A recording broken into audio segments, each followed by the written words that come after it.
Sur Magister, on a aujourd'hui un existant de 11 ans avec l'ancienne plateforme Magister, qui va d'ailleurs continuer à perdurer en parallèle de notre nouvelle plateforme pendant encore un an.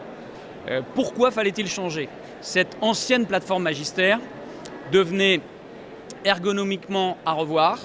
Les utilisateurs qu'on interroge nous disent l'esthétique n'est plus au goût du jour, donc s'il vous plaît, faites quelque chose pour l'améliorer. Augmenter également le nombre d'activités, notamment des activités interactives, on en voudrait davantage. C'est nos formateurs et nos utilisateurs qui nous disent, voilà, pour mieux s'engager dans la formation, de la mise en activité, notamment interactive, ça va être quelque chose de bénéfique. On nous demande un Magister plus rapide. Aujourd'hui, l'affichage de nos pages de formation sont un peu lentes et on a dû revoir de fond en comble l'architecture technique de Magister pour proposer quelque chose de nouveau. Alors, innovation majeure sur Magister, la nouvelle plateforme Magister, c'est qu'on coupe l'ancien Magister en deux.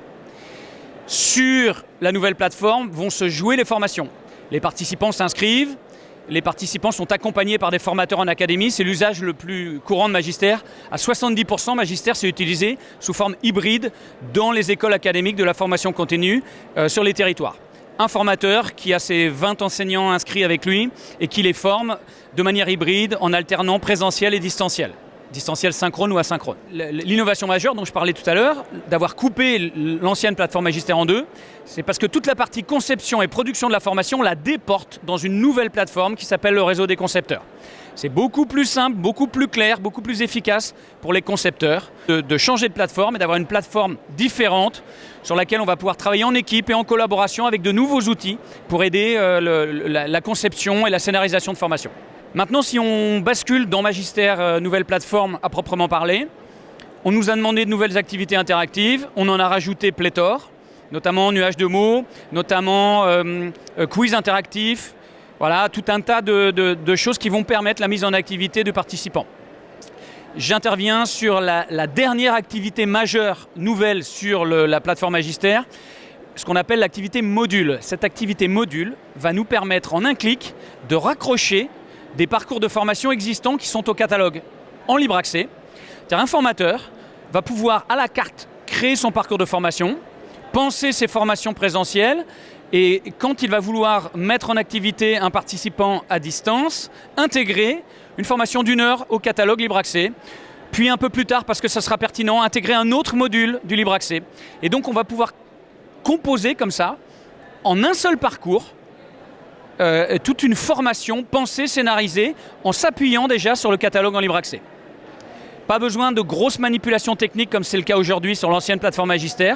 En un clic, on va pouvoir rapatrier comme ça ces différents modules pertinents pour la formation au moment où c'est posé devant le participant. Voilà, pour information, la plateforme Magister est la plateforme de formation hybride et à distance de l'Éducation nationale. Et elle a vertu à former l'ensemble des personnels, c'est-à-dire le 1,2 million de personnels de l'Éducation nationale, dont les 860 000 enseignants. L'année dernière, plus de 490 000 personnes ont participé à une formation sur Magister. Au moins une formation, pour certains ça a été 10 formations. Alors, on a les statistiques précises.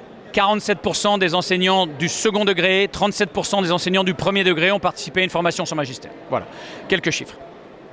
Ça fait quand même une belle plateforme avec un gros volume de formation qui va encore augmenter parce que les écoles académiques de formation s'appuient sur ce dispositif pour développer la formation hybride. Et on sait que la formation a besoin désormais d'être hybridée. Moins de temps en présence de formation parce que les enseignants doivent rester davantage devant les élèves.